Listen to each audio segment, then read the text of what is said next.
Olá, eu sou o Lucas Limão e este é o Aqua Show na rede, direto da Aqua Show Brasil. Lembrando que esse programa é um oferecimento da Abra, Five Farms e Molecular Vet. E hoje nós vamos conversar sobre um dos grandes orgulhos nacionais, a Embrapa. E para bater esse papo eu não tenho ninguém mais, ninguém menos do que Roberto Flores, formado em Economia e chefe-geral da Embrapa Pesca e Agricultura. Roberto, seu boa tarde, por favor. Boa tarde, Lucas. Obrigado pelo convite. É um prazer, uma honra estar aqui conversando com vocês durante a Show, né, que é o evento mais tradicional que tem no setor. Roberto, você assumiu recentemente o seu cargo. Há quanto tempo você está como chefe-geral da Embrapa? Eu assumi a chefia geral em janeiro, bem na virada do ano. Então já estou completando aí 5 meses no cargo. E quais são as prioridades aí da sua gestão? Olha, a unidade é uma unidade relativamente nova da Embrapa, né, tem 15 anos, né, mas a Embrapa já tem mais de 50 anos. Então, das 43 unidades, a nossa é uma das mais novas. E os desafios é implementar, né, as principais pesquisas do setor, né? É a Embrapa que se chama Pesca e Aquicultura, né? Por isso que a gente tem uma participação tão intensa na Show, né? Que é o evento da área. E cada unidade da Embrapa, né, das 43, tem seu tema de pesquisa e nós somos a Embrapa Pesca e Aquicultura. É um setor também relativamente jovem para pesquisa em relação a outras cadeias, né?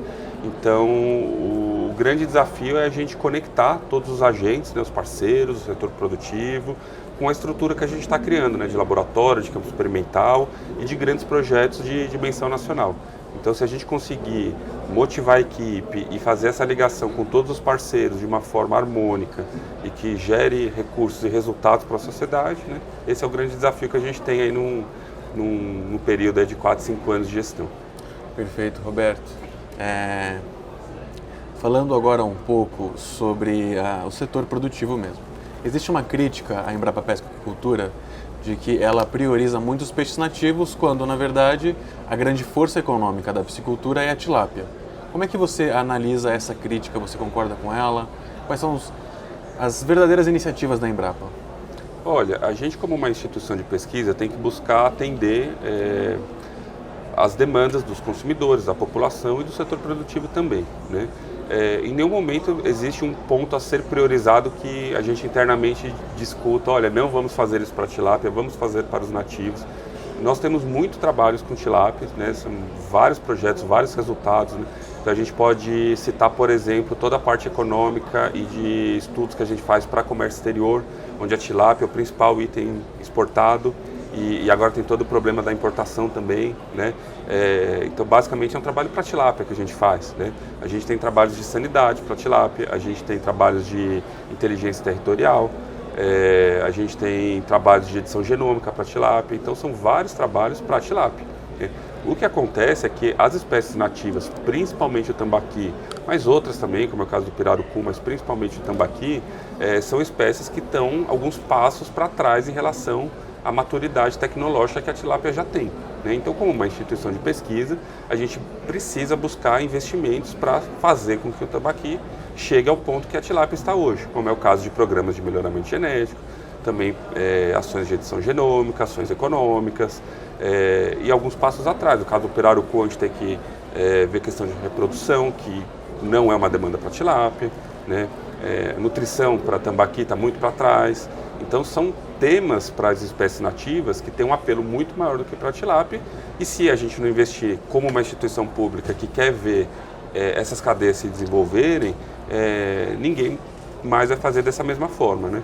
Então, existe esse foco e esse interesse nas espécies nativas, dada essa importância, dado esse potencial e essa demanda e necessidade que essas cadeias têm, né? Mas de forma alguma a gente pretere a tilápia como uma espécie a ser pesquisada. Então, são muitos trabalhos para a tilápia, muitos resultados, e como a gente sabe que ela tem essa importância, sempre que precisa atuar no setor, politicamente, institucionalmente, e criar grandes projetos para tilápias, a gente atua também.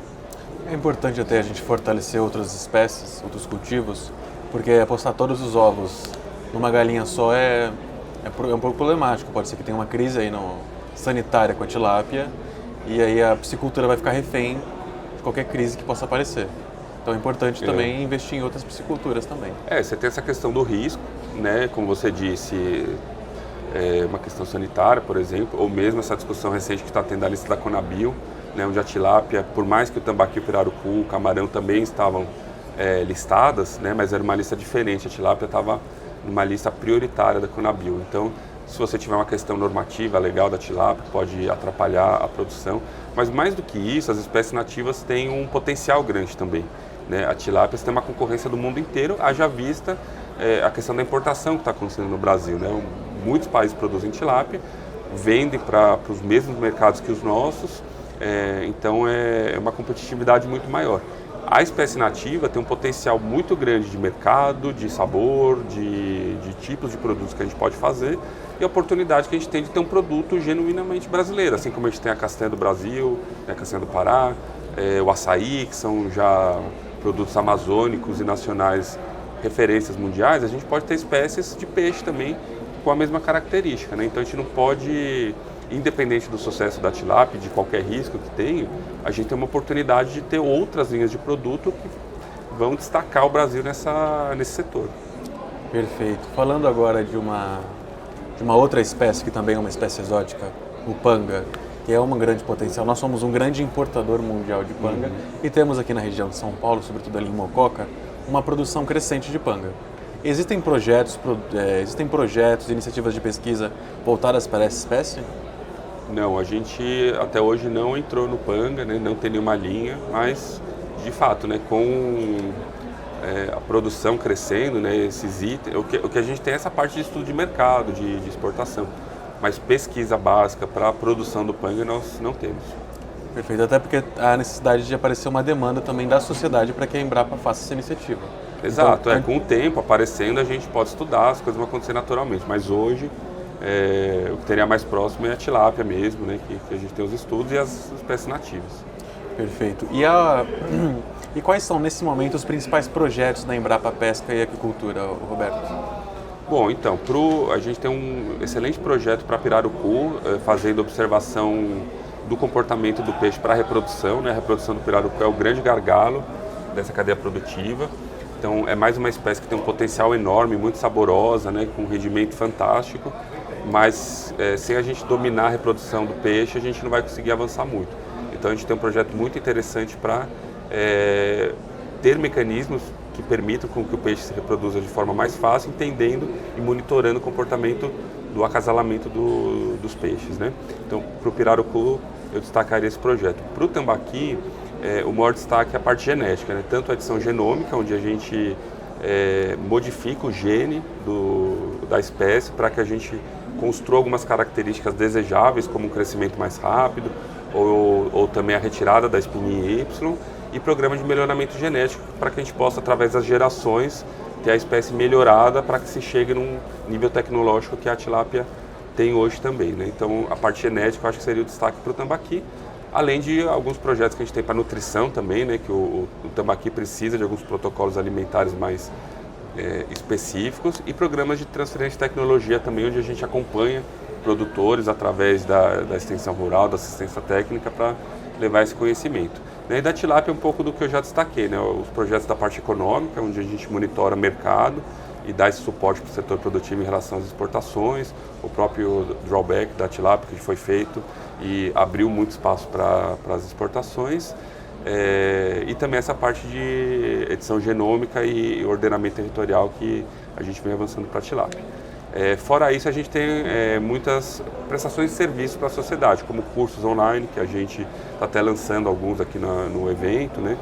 Que são cursos onde estão na plataforma da Embrapa, onde a população pode fazer, plataformas digitais de assistência técnica que dão apoio aos extensionistas, o serviço de sexagem do tambaqui do pirarucu que ajuda os reprodutores. Então a gente tem alguns projetos e serviços que a gente oferece para a sociedade para esse atendimento mais pontual também. Sim, falando um pouco agora sobre esses cursos, há um curso lá no site da Embrapa aberto para o público, chamado Aquacompete, que é um curso voltado para mercado e não para produção. Exato. Poderia falar um pouco mais sobre essa iniciativa? O Aquacompete a gente chama até de trilha, né? Porque são 3 cursos, né? O ideal é que se faça os 3, né? 1, 2, 3 nessa sequência para se completar a trilha, mas ele é feito separadamente, né? E a trilha, ela tem esse foco de fato para comercialização, exportação, mas voltado muito para a indústria, né, para a indústria processadora. Então não é um curso que vai dar muito insight de produção, né, de engorda ou reprodução, mas que dá todo o apoio para quem quer exportar, para quem quer avaliar mercado, para quem quer pensar em outras linhas de corte, de produtos que podem chegar no mercado. Então ele vai te dar toda essa base normativa, regulatória, mercado, técnicas de processamento para que se possa assim, atingir novos consumidores, novos mercados e aumentar o lucro de todos os elos da cadeia produtiva. Perfeito, Roberto. É uma ideia para dar repertório para os tomadores de decisão e para os analistas do setor. Exatamente, a gente identificou essa demanda, né, desse setor porque é um setor muito grande, muito importante para a cadeia, mas que muitas vezes faltava esse conhecimento. Eu quero exportar, como que eu começo? Qual mercado que eu posso atingir? Né? Quais são as leis do setor que impedem que eu abra isso ou que eu vou por essa linha? Então, o curso dá essa base porque a gente sentiu essa demanda e está observando pelos números de concluintes do curso que de fato tinha essa demanda, né? Os 2 primeiros módulos já estão abertos, né? Já está tendo um grande público fazendo, e aqui na Kishou a gente está lançando o 3º, que é o último da trilha, para que se possa concluir dentro dessa linha e atender essa demanda dessa parte do setor que é muito importante. Perfeito, 3º módulo. Eu fiz o 1º módulo e eu só tenho muito elogios. Gostou? Gostei muito. Muito enriquecedor mesmo o curso. Que bom saber. Gostei mesmo. Falando agora um pouco de demandas do setor, porque a piscicultura vem crescendo fortemente no Brasil nos últimos 10 anos. E a Embrapa Pesca e Aquicultura é o principal órgão de pesquisa, provavelmente não só do Brasil, mas do mundo, voltado à piscicultura. As iniciativas da Embrapa, a captação de verba, a demanda do setor, a Embrapa tem sido capaz de acompanhar esse crescimento da piscicultura no Brasil? Olha, acredito que sim, né? Pela quantidade de projetos que a gente tem, pela captação de recursos que a gente tem, pelo nível de pesquisadores que nós temos, as parcerias que a gente vem articulando. Então é um trabalho grandioso, né? Que a gente tem muito orgulho. Né? O nome da Embrapa ajuda muito por tudo que foi feito em outras cadeias produtivas e todo esse histórico, dá essa bagagem para a gente, para que abra essas portas para que a gente possa fazer esse trabalho. Né? Mas a gente tem muito orgulho da estrutura que a gente tem, né? Os campos experimentais que temos, as parcerias. Né? Hoje a gente tem um corpo de quase 30 pesquisadores da área.